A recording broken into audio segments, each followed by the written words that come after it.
নমস্কার। কৃষ্ণ কথামৃত চ্যানেলের পক্ষ থেকে সকলকে জানাই আমার অন্তরের অন্তঃস্থল থেকে প্রণাম। আমি আজ গীতার আলোকে জীবন গড়ি এই কথার উপর নির্ভর করে আমি আপনাদের সম্মুখে আজ হাজির হয়েছি। গীতা যে ত্যাগের শিক্ষা আমাদের দিয়ে গেছেন, এই ত্যাগ আসলে অনেকের নানান কথা বলেন যে ত্যাগ জিনিসটা কি এবং এই ত্যাগের মাধ্যমে কিভাবে আমরা সঠিক জীবনের দিশাটা খুঁজে পাব। আমি এখানে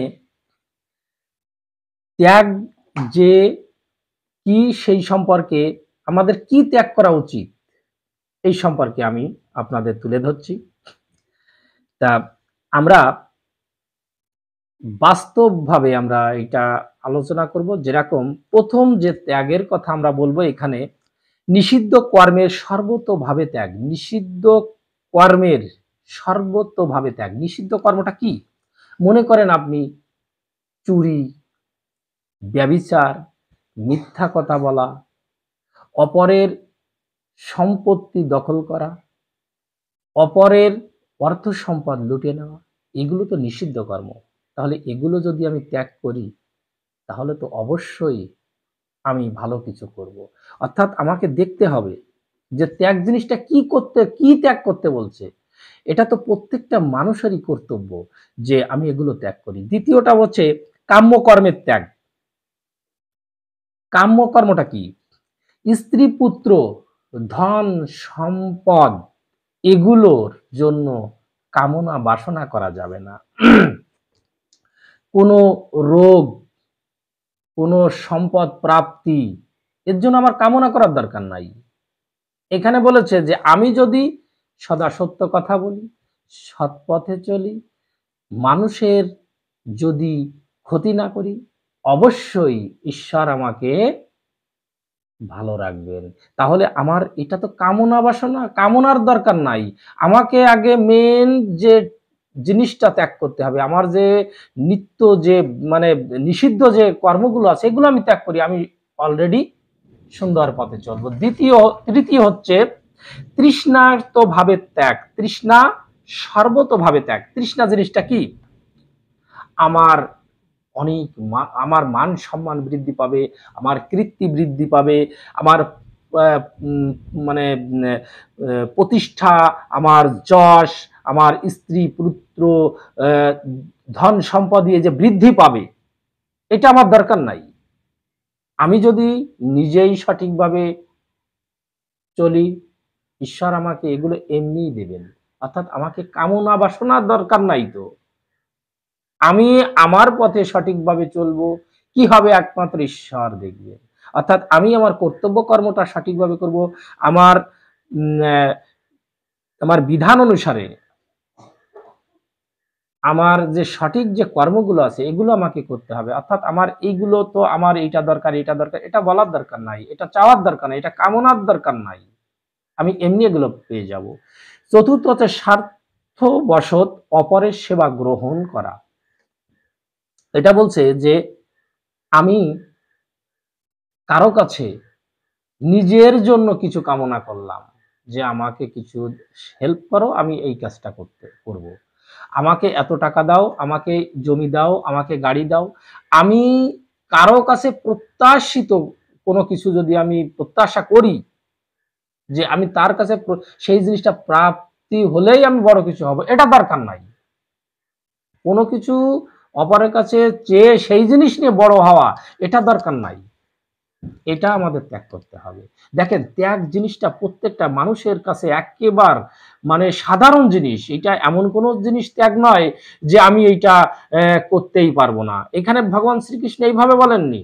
একেবারে আমাদের সমাজের, আমাদের মনুষ্য জীবনের সাধারণ যে জিনিসগুলো আছে একদম স্পষ্টভাবে তুলে ধরেছেন, যেগুলো দরকার নাই। এখানে পঞ্চম ত্যাগটা বলছে সকল কর্তব্য কর্মের অলস্য ও ফলের ইচ্ছা সর্বতভাবে ত্যাগ করতে হবে। আচ্ছা, জীবনে মানুষের প্রতিষ্ঠিত হতে গেলে, ভালো কিছু হতে গেলে আগে অলস্যতাটা ত্যাগ করতে হবে, কর্তব্য কর্মটা করতে হবে, যেমন পিতামাতাকে ভক্তি করা, এটা আপনার কর্তব্য কর্ম। আপনি একটা ভালো কাজ করলেন সমাজের জন্য, আপনি দান, যজ্ঞ অনুষ্ঠান, তারপর হচ্ছে যে বিভিন্ন রকমের ব্রত করতে পারেন, আপনি পিতামাতাকে ভক্তি অবশ্যই করতে হবে, এটা হচ্ছে কর্তব্য কর্ম। এটা আপনাকে কি করতে হবে? অবশ্যই করতে হবে। কিন্তু এইটা করবেন না, এর জন্য অলস ভাব দেখানো মানে অলসতা করা, এইটা করা যাবে না, এইটা আপনাকে ত্যাগ করতে হবে। একদম সাধারণ নিট অ্যান্ড ক্লিন কথা, কত সহজভাবে বলেছেন। আমাদের এইখানে কোনো কিছু মানে পাবার ইচ্ছা, আমি এইটা পাবো, আমার এইটা করতে হবে, এরকম আমার দরকার নাই। তুমি সঠিকভাবে যদি আমরা চলতে পারি তাহলে এমনি এগুলো প্রাপ্তি হবে। সংসারে তারপরে ষষ্ঠ কথা বলছে কি, সংসারের সকল পদার্থে তার কর্মের মমতা বা আসক্তি সর্বতভাবে ত্যাগ করতে হবে। মমতা বোধ, আমার সংসার, আমার পুত্র, আমার ধন, আমার জমি, আমার মানে সম্পদ, বাড়ি গাড়ি সব আমার, এইটা দরকার নাই, এইটা আমার একদম দরকার নাই। আসক্তি, এই যে আসক্তিটা, এটা ত্যাগ করতে হবে। এটা আমরা যখন জন্মগ্রহণ করেছি খালি হাতে এসেছি, আমরা যখন চলে যাব খালি হাতেই চলে যাব। আমরা এখান থেকে নিয়েছি, এখানেই রেখে চলে যেতে হবে। অর্থাৎ এর প্রতি দয়া মায়া এগুলো আমার দেখানোর দরকার নাই। কত সুন্দর ত্যাগের কথা এখানে ভগবান শ্রীকৃষ্ণ বলেছেন। তারপর সপ্তম ত্যাগটা বলেছেন কি, সংসার, শরীর এবং সকল কর্মে সূক্ষ্ম বাসনা, অহং ভাবের সর্বতভাবে অহংকার। ভগবান দুটি জিনিস সহ্য করতে পারে না, এক হচ্ছে ভক্তের চোখের জল, এক হচ্ছে অহংকার। সেই অহংকারটা আমাকে ত্যাগ করতেই হবে। কত সুন্দর কথা। তাই আমাদের ত্যাগ সম্পর্কে আমরা আজ সহজভাবে আমরা জানতে পারলাম, বুঝতে পারলাম। আমি সকলের প্রতি প্রণাম নিবেদন করে আজকের এই ত্যাগের যে কয়েকটি পয়েন্ট নিয়ে আমি আলোচনা করলাম, আপনারা একটু হলেও হয়তোবা জানতে পেরেছেন, বুঝতে পেরেছেন। আবারও আমি প্রণাম নিবেদন করে আমি আমার সংক্ষিপ্ত কথা এখানেই শেষ করছি। নমস্কার সকলকে।